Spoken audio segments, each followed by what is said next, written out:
Video 22: Lack of control of strategic natural and mineral resources in Africa.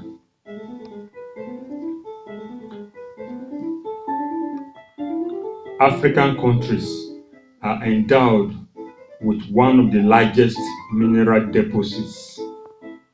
natural and mineral deposits in the world.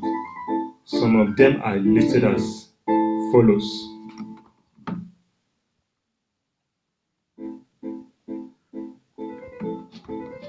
Niger Republic in Africa, uranium, cement, gold, and coal. Niger in West Africa, Namibia in Southern Africa, uranium, lead, diamond, zinc, tantalite, sulfur, salt, and copper. Democratic Republic of Congo in Central Africa, probably Zaire. Its mineral deposits are copper, diamond, cobalt, oil, gold, cotton, and tin.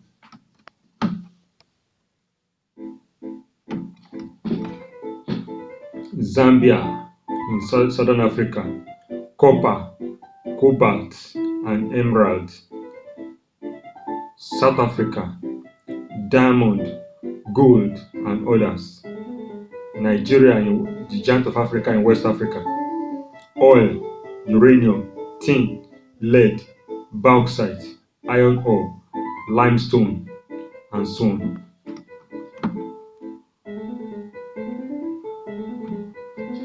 With these resources, coupled with their vast agricultural resources, the peoples of these countries are still among the poorest in the world. The above minerals have not reflected positively in the people's standard of living.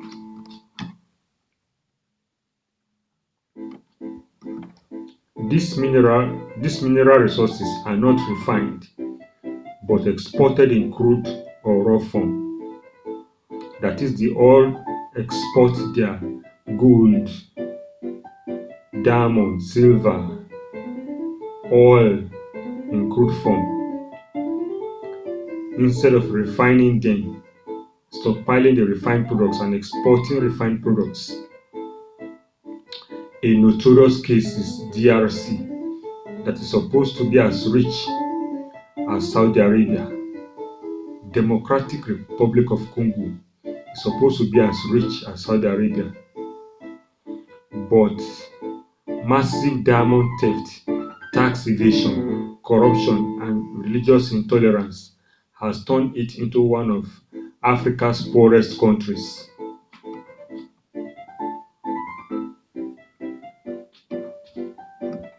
In the management of oil resources, African oil-producing countries export crude oil and import refined petroleum products like petrol, diesel, kerosene, and so on.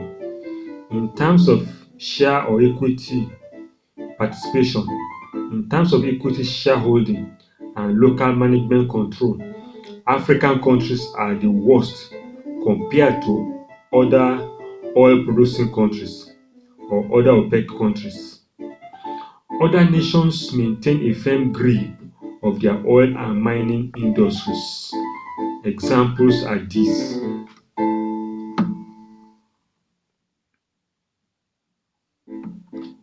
According to the Google 2017 report, Algeria, an Arab country. In 2014, the state oil company Sonatrach retained 80% of equity shareholding. Egypt, an Arab North African country.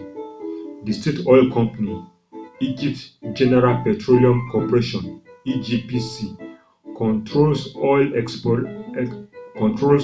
exploration on and offshore.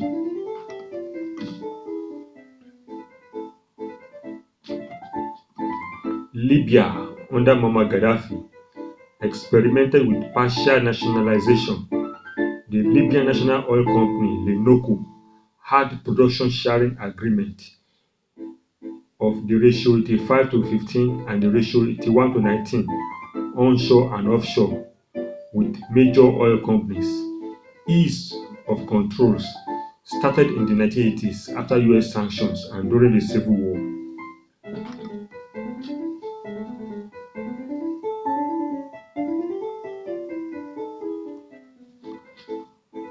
Saudi Arabia. Until 2013, Saudi Arabia has experimented with 100% of its oil industry, 100% control of its oil industry.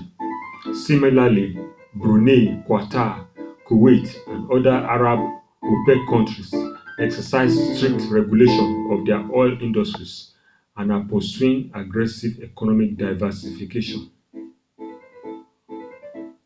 We hear of Saudi Arabian economic show through its oil giant Aramco. They are trying to diversify, while African oil producing countries are yet to diversify their economy.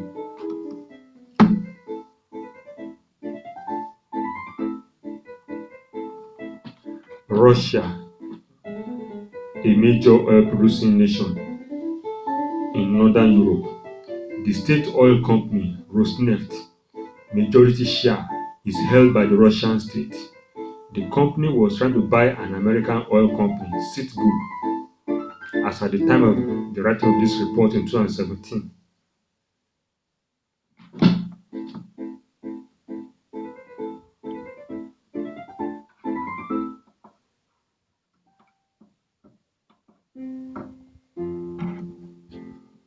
Nigeria.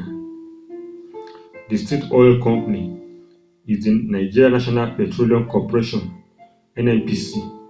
It has a 60-40 production sharing agreement with major oil companies.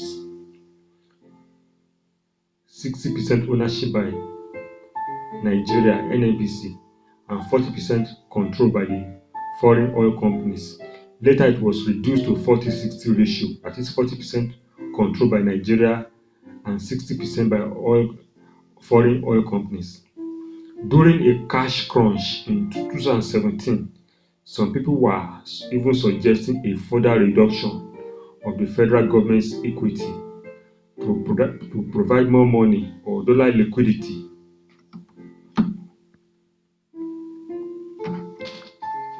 for the government and to shore up the value of the naira in the foreign exchange market.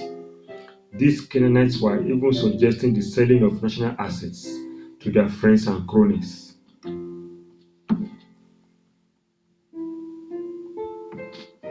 Angola, patriarchal dynastic democracy and revisionist Marxism-Leninism has turned Sonangol, the state oil company, into a billionaire-making instrument for the political principalities and powers, that is, the individuals controlling Angola.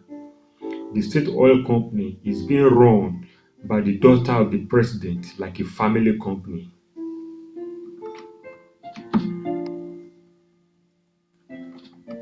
To this end, Africans are constantly in the situation of a condemned criminal who is asked to choose between being shot and being hanged.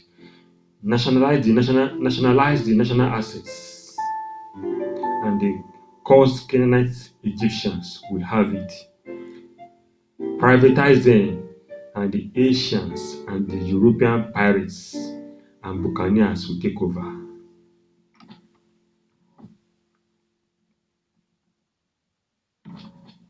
The iron and steel industries built by the Russians after it was torn down by the West.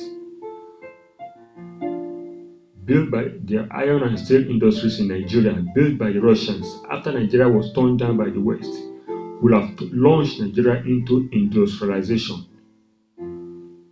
But it has been mismanaged by Canaanites. They were later privatized. Concessions were granted to manage it to some Indian managers who cannibalized the steel complex.